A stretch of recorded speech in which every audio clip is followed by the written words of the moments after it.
स्वर सुधा मंच पर प्रस्तुत है मालती जोशी की कहानी छोटी बेटी का भाग्य। फिर राजा ने चौथी बेटी से पूछा, बेटी तुम किसके भाग्य का खाती हो? उसने अपनी बड़ी बहनों की देखा देखी उत्तर दिया, पिताजी मैं तो आपके भाग्य का खाती हूँ। राजा बड़ा खुश हुआ। फिर उसने सबसे छोटी लाडली बिटिया से प्रश्न किया, बेटी तुम किसके भाग्य का खाती हो? मैं तो अपने भाग्य का खाती हूँ, बिटिया ने तपाक से उत्तर दिया। उसकी बहनें सुनकर सन्न रह गई। राजा को इतना ताव आया, इतना ताव आया। इसमें ताव खाने की क्या बात थी? छोटी बिटिया ने ठीक ही तो कहा था। सुमन की इस टिप्पणी से कहानी का तार एकदम टूट गया। बच्चे और उनकी नानी उस काल्पनिक दुनिया में इतने खो गए थे कि पास बैठी सुमन को भूल चुके थे।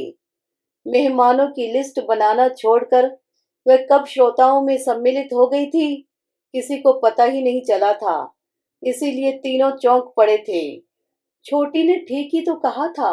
अपनी बात पर जोर देते हुए सुमन ने कहा, दुनिया जहान की छोटी बेटियां अपने ही भाग्य का तो खाती हैं, उनके लिए कौन कुछ करता है? सुमी, अम्मा ने तड़प कर कहा और चुप हो रही। बच्चे एकदम बौखला उठे। इतनी अच्छी कहानी चल रही थी, मम्मी को पता नहीं क्या खप्त सवार हो जाता है कभी कभी।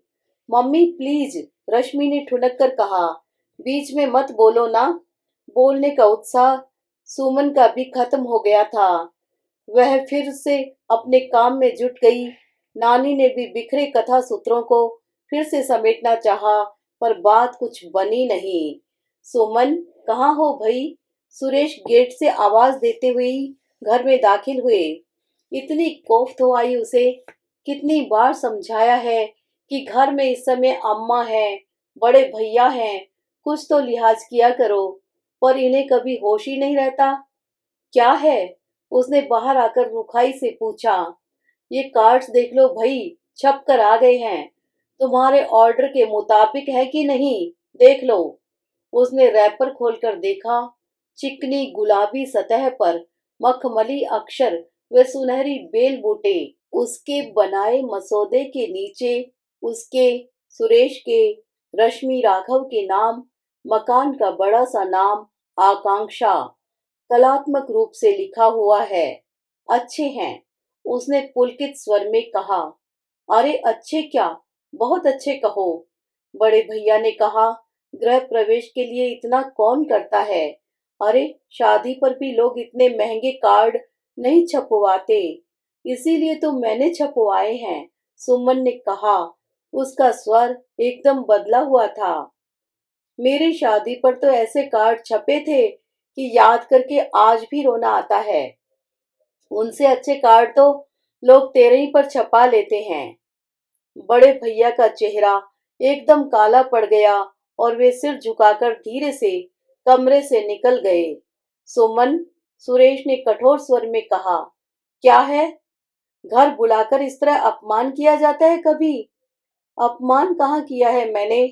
मौके से एक बात याद आ गई थी सो कह दी, और वह सच भी थी।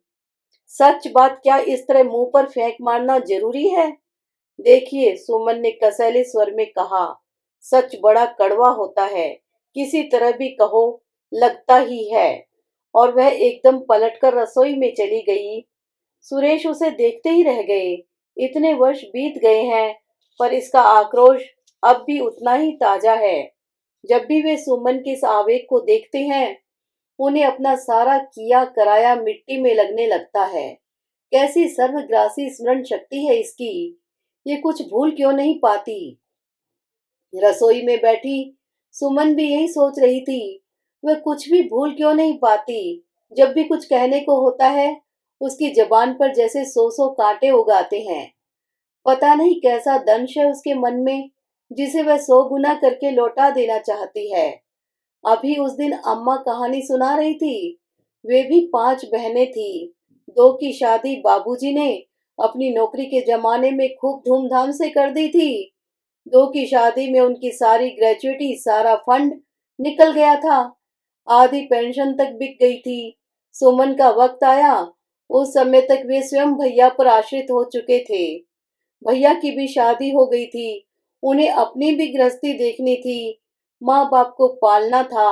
सुमन के ब्याह की फिक्र थी। सो अलग किसी प्राइवेट स्कूल में 250 पर दस्तखत करके 150 पाते हुए सुमन तेजी से बढ़ती जा रही थी। भैया और बाबूजी जगह जगह की खाक छान रहे थे, पर कोई लड़का हाथ नहीं आ रहा था। जैसे जैसे महंगाई बढ़ रही थी, लड़कों के भाव भी आसमान छू रहे थे। फिर इन लोगों के पास तो देने के लिए भी कुछ नहीं था। तभी किसी ने प्रोफेसर शर्मा का नाम सुझाया। 2 साल पहले ही उनकी पत्नी चल बसी थी। 2 नन्हे बच्चे थे। घर और बच्चों की देखभाल के लिए उन्हें एक सुशील कन्या की आवश्यकता थी। उनकी कोई मांग नहीं थी, बस कुमकुम कन्या ग्रहण करने को तैयार थे वे। अम्मा बाबूजी तो खुशी से झूम उठे। इतनी विकराल समस्या का इतना सरल हल निकल आएगा, उन्होंने सोचा भी नहीं था। भैया भाभी ने भी राहत की सांस ली, पर सुमन ने ही मना कर दिया। उसके कुंवारे सपनों को फेरे पड़ते ही किसी की मां बन जाना गवारा नहीं हुआ। उसके इस निर्णय की प्रतिक्रिया अच्छी नहीं हुई। घर का वातावरण कई दिनों तक उखड़ा उखड़ा सा रहा। भाभी उससे कटी कटी सी रही। बड़ी बुआ ने तो सुना भी दिया, कुछ तो अकल से काम लिया करो। दादा के बुढ़ापे का तो ख्याल किया होता। समय से शादी हो जाती तो तुम भी बच्चों वाली हो जाती कि नहीं। अब तक उनका क्या है, मर्द मानुस है, सो रिश्ते लग जाएंगे, तुम ही बैठी रहोगी। बुआ ने सच कहा था। और भी 2 साल बीत गए और वह फिर भी अनब्याही रह गई थी। इस बीच बाबूजी भी चल बसे और शादी की बात जैसे ठंडे बस्ते में चली गई। भैया कहते, अब 27 साल की लड़की के लिए मैं कुंवारा लड़का कहाँ से लाऊं। भला हो मंजली दीदी का, उन्होंने ही दया करके गांव नाते का एक देवर दिखा दिया था। माँ बाप का साया बहुत पहले उठ गया था। एक टाइपराइटर, एक कच्चा मकान और एक बीकॉम की डिग्री। जायदाद के नाम पर बस यही कुछ था। तभी लड़की वाले बिदकते थे। हिंदुस्तानी आदमी नौकरी पर जान छिड़कता है, छोटी ही सही, पर बंधी बंधाई आमदनी तो हो। अपने सारे सपनों को तिलांजलि देकर ही सुमन मंडप में जा बैठी थी। बहुत बेमन से उसने नए जीवन में प्रवेश किया था। उस दरिद्र अनाथ युवक की गृहस्थी की गाड़ी खींचते हुए वह अक्सर हाँफ उठती। धुआंती रसोई में खाना बनाते समय, फटे कपड़ों को रफू करते हुए या जले हुए बर्तनों को रगड़ते हुए उसे अक्सर प्रोफेसर शर्मा की जमी जमाई गृहस्थी, सजा संवरा घर याद आता और वह अपने आप पर खींच उठती। अपने पैरों पर कुल्हाड़ी मारना इसी को तो कहते हैं। रश्मि का जन्म हुआ तो लगा ही नहीं था कि घर में पहला बच्चा आया है। लगा कि एक अनचाहा मेहमान आ गया हो। राघव तो लड़का था, पर उसके आते ही लगा जैसे विपत्ति का पहाड़ टूट पड़ा हो। उन सीलन भरे कमरों में अपने फूल से बच्चों को पालना, उन्हें छोटी छोटी बातों के लिए तरसाना उसे जहर लगता रहा था। फिर भी धीरे धीरे सब कुछ बदलने लगा। जिंदगी का सफर आसान होता चला गया। आज तो उसके पास वह सब है जिसकी उसने कभी कामना की थी। पर अब पहले किसी उमंग, उत्साह वह कहाँ से लाए। ये बीते हुए वर्ष उसके मन का सारा ही रस निचोड़ कर ले गए हैं। जैसे मन की तलहटी में रात दिन एक ज्वालामुखी सा धधकता रहता है। जरा कुछ हुआ नहीं कि लावा फूट पड़ता है। गृह प्रवेश सानंद संपन्न हो गया। सुबह विधि विधान से होम हवन किया गया। देवी देवताओं का शुभ कार्य के लिए आह्वान किया गया। पवित्र उदक से घर की शांति की गई। फिर दोपहर को ब्रह्म भोज हुआ। 11 तरह की मिठाइयाँ और भरपूर दक्षिणा। ब्राह्मण देवता प्रसन्न हुए और आशीर्वादों की झड़ी लगाते हुए विदा हुए। शाम को रिसेप्शन था। खाने का प्रबंध 3 सितारों वाले एक होटल को सौंपा गया था।